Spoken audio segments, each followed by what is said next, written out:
ماں کتاب زندہ قرآن حکیم، حکمت اولا یزالست و قدیم۔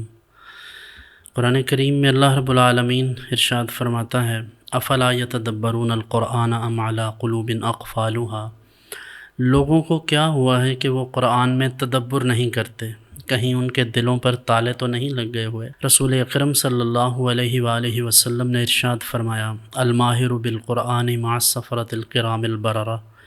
وہ شخص جو قرآن میں ماہر ہو، کل قیامت کے دن وہ معزز انبیاء کرام اور معزز فرشتوں کے قرب میں ہوگا۔ اللہ رب العالمین اس شخص کو دوہرا اجر عطا فرماتا ہے جو اپنی زبان کی لکنت کے باوجود بھی قرآن پڑھنے کی کوشش کرے۔ اسی طرح حضرت فاروق اعظم رضی اللہ تعالیٰ عنہ سے مروی ہے کہ رسول اکرم صلی اللہ علیہ وآلہ وسلم نے ارشاد فرمایا، جو قوم اس قرآن کو تھام لے گی، یعنی اس سے تعلق قائم کرے گی، اللہ رب العزت اسے عزتوں سے نوازے گا، اور جو قوم اسے چھوڑے گی اللہ رب العزت انہیں ذلیل و رسوا کر دے گا۔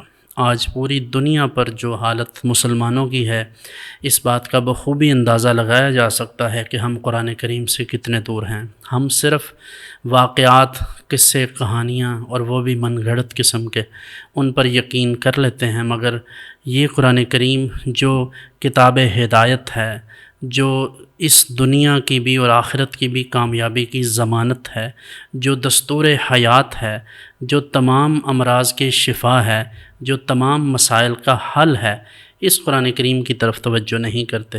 ماہ صیام اپنی رحمتوں اور برکتوں کے ساتھ جلوہ فراز ہے، اور اللہ رب العزت نے ہمیں یہ اپرچونٹی عطا فرمائی ہے کہ اس ماہ مقدس میں ہم زیادہ سے زیادہ قرآن کریم کی تلاوت کریں، اور نہ صرف تلاوت کریں بلکہ قرآن کریم کا ترجمہ اور تفسیر کے ساتھ اسے پڑھیں اور اپنے دلوں میں اتارنے کی کوشش کریں۔